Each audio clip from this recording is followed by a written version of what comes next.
सनातन पर एक बार फिर से हमले तेज हो चुके हैं। सनातन को लेकर अब जिस तरह से लगातार बयानबाजी देखने को मिल रही थी, विषैले बोल जारी है। डीएमके नेता और तमिलनाडु के मंत्री उदयनिधि स्टालिन ने एक बार फिर से सनातन पर हमला बोला है। इस बार उन्होंने राष्ट्रपति द्रौपदी मुर्मू के नाम का भी सहारा लिया। ये बात उन्होंने नई संसद के उद्घाटन, नई संसद में प्रवेश और महिला आरक्षण बिल को लेकर कही है। उदयनिधि स्टालिन का एक बार फिर से सनातन पर हमला, ना सिर्फ सनातन पर बल्कि राष्ट्रपति द्रौपदी मुर्मू पर को भी उन्होंने अपने निशाने पर लिया। अपने इस पूरे वाक्य में उन्होंने कहा है महिला आरक्षण के नाम पर किस तरह से आपत्तिजनक उनकी बयानबाजी सामने आई है, वो आपको बताएंगे। கொண்டு மாதிரி தெரியல ஃபர்ஸ்ட் சென்சஸ் எடுக்கணும்ன்றாங்க. நம்ம கிட்டத்தட்ட 10 வருஷமா அந்த கோரிக்கை வச்சிட்டு இருக்கோம். தேர்தலுக்கு சொல்லுங்க ஃபர்ஸ்ட் சென்சஸ் எடுக்கணும்ன்றாங்க, அப்புறம் டீலிமிட்டேஷன் இருக்குன்றாங்க. சரியான ஒரு கிளாரிட்டி இல்லையே, எப்போ பண்ண போறாங்க இப்போதே கொண்டு வர மாதிரி தெரியல. ஃபர்ஸ்ட் சென்சஸ் எடுக்கணும்ன்றாங்க. நம்ம கிட்டத்தட்ட 10 வருஷமா அந்த கோரிக்கை வச்சிட்டு இருக்கோம். தேர்தலுக்கு சொல்லுங்க ஃபர்ஸ்ட் சென்சஸ் எடுக்கணும்ன்றாங்க, அப்புறம் டீலிமிட்டேஷன் இருக்குன்றாங்க.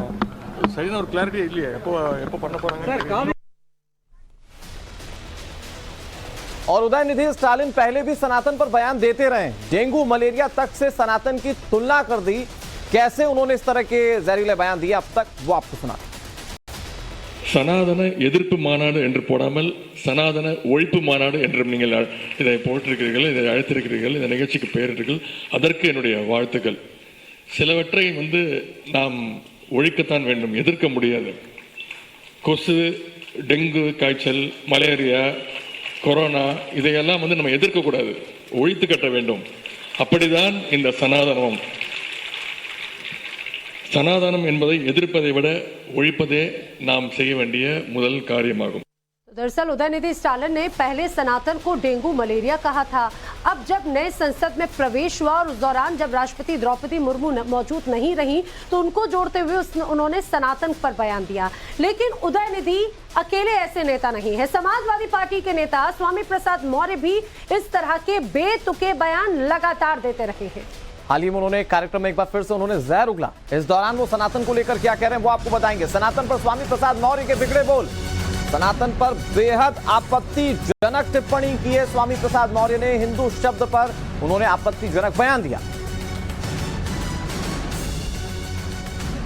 हालांकि कार्यक्रम में मौजूद थे स्वामी प्रसाद मौर्य, लेकिन ऐसा पहली बार नहीं है जब वो विवादित बयान देते रहे हों। ऐसा लगता है कि विवादित बयान और स्वामी प्रसाद मौर्य का चोली दामन का साथ है। अब आखिर उन्होंने क्या कहा है हिंदू शब्द पर, वो सुनिए जरा। तो हिंदू धर्म कैसे, हिंदू धर्म कैसे? सब पूछिए तो यह फारसी शब्द है और फारसी में इसका अर्थ होता है चोर, नीच, अधम। हम उसको धर्म कैसे मान सकते हैं? और यह ब्राह्मण धर्म को हिंदू धर्म कहा क्यों गया? इसलिए कि 1931 की जाति जनगणना, 1931 की जाति जनगणना में ब्राह्मण की आबादी 3.5%। अगर इसको ब्राह्मण धर्म कहा जाता तो 3.5% आबादी वाला ब्राह्मण अल्पसंख्यक हो जाता। तो सनातन पर प्रहार हुआ तो साधु संतों ने इसका विरोध भी किया है। अब ऐसे लोगों पर कड़ी कार्रवाई करने की मांग जो है वो साधु संतों की तरफ से की जाने लगी है। विश्वेश्वर भगवान अब अपना तीसरा नेत्र खोलें और जो सनातन धर्म विरोधी ताकतें हैं ये समाप्त हों। ये हमेशा से रहा है। कभी देवासुर संग्राम हुआ है, कभी जो है राम रावण युद्ध हुआ है, कभी भगवान श्री कृष्ण और कंस में युद्ध हुआ, कभी हनुमान और कालनेमी में युद्ध हुआ, कभी आदिशक्ति और महिषासुर में युद्ध हुआ। यह लड़ाई अब धर्म अधर्म के बीच में आ गई है। और इस पर ज्यादा जानकारी के साथ हमारे साथ रविकांत राय जुड़ गए दिल्ली से और विनोद बछड़ा हमारे साथ जुड़ चुके हैं लखनऊ से। शुरुआत विनोद आप ही से करते हैं। स्वामी प्रसाद मौर्य जो सनातन या हिंदू धर्म को लेकर बयान अब तक देते आए हैं वो उस पर कायम है। रामचरितमानस पर उनकी अभद्र टिप्पणी सामने आ चुकी है, लेकिन ये सिलसिला आगे बढ़ता जा रहा है और अब उन्होंने हिंदू शब्द को लेकर बेहद आपत्तिजनक बात कह दी है। हाँ देखिए बिल्कुल, और लगातार ये पहला मर्तबा नहीं है, जैसा आपने ही बताया। इससे पहले रामचरितमानस को लेकर उन्होंने बयान दिया, हिंदू मंदिर मठों को लेकर उन्होंने बयान दिया। उन्होंने कहा कि बौद्ध मंदिरों को तोड़कर, मठों को तोड़कर हिंदू मंदिर बनाए गए। तो लगातार कंटिन्यूसली ये इस तरह के बयान आ रहे हैं। समाजवादी पार्टी का बड़ा स्टैंड क्लियर है, उनका कोई नेता इस पर बात नहीं करने को तैयार है। वो कहते हैं कि हिंदू धर्म में कोई बात नहीं करनी, सनातन में कोई बात नहीं करनी, किसी धार्मिक मुद्दे में कोई बात नहीं करनी है। लेकिन उन्हीं पार्टी के राष्ट्रीय महासचिव जो है वो इस तरह के लगातार बयान देते हैं, उन पर कोई कार्रवाई नहीं होती। अखिलेश यादव लगातार खंडन जरूर पार्टी तरफ से किया जाता है बयानों का कि पार्टी उससे संबंधित नहीं है, लेकिन उन पर कोई एक्शन नहीं होता। इसलिए माना जा रहा है कि कहीं न कहीं जो समाजवादी पार्टी है उसका एक बड़ा क्लियर कट डिसीजन ये है कि वो स्वामी प्रसाद मौर्य इस तरह के बयान देकर जो डिवीजन है हिंदुज्म में उसको करने की कोशिश कर रहे हैं। हिंदुत्व को जो सनातन की तरफ से जोड़ने की कोशिश की जा रही है बीजेपी की तरफ से, वो उसमें डाइवर्जन करने की बात कर रहा है। इसीलिए हिंदू शब्द पे, सनातन पे, रामचरितमानस पे वो लगातार इस तरह के सवाल उठा रहे हैं। और ये समाजवादी पार्टी की कहीं ना कहीं एक छुपी हुई रणनीति है जो स्वामी प्रसाद मौर्य के जरिए बाहर स्टेटमेंट दिलवाया जा रहा है। चूंकि स्वामी प्रसाद मौर्य दलित समाज से आते हैं, उन्होंने बौद्ध धर्म स्वीकार किया, इसलिए वो इस तरह के बयान देकर पार्टी में भी बचे हुए हैं और कहीं ना कहीं पार्टी का जो हित है वो भी साध रहे हैं। ठीक है, लेकिन लगातार इस तरह के बयानबाजी ऐसा लगता है एक पर्टिकुलर मोटिव के साथ में दिए जाते हैं।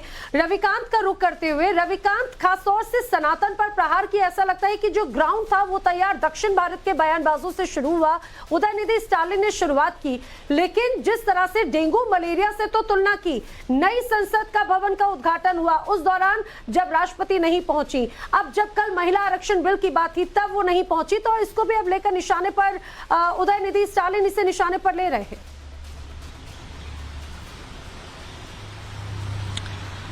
देखिए, उदयनिधि स्टालिन ने जो बयान दिया है उससे साफ जाहिर होता है कि ये पूरी तरीके से इलॉजिकल है।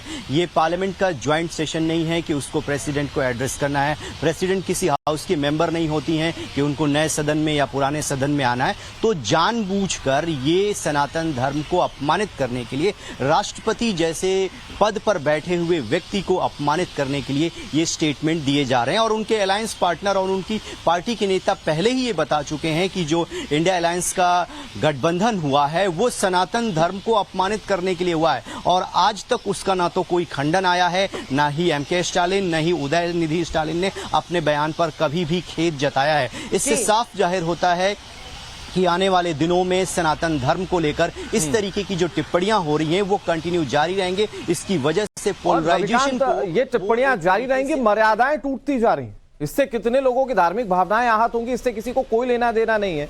राष्ट्रपति जैसे पद को इसमें इस्तेमाल किया जाए, इससे किसी को कोई लेना देना नहीं है। सिर्फ अपनी बयानबाजी करके अपनी राजनीतिक रोटियां सेकने की कोशिश की जा रही है। शुक्रिया रविकांत, आप विनोद हमारे साथ बने रहिए, आपसे आगे भी बातचीत होती रहेगी।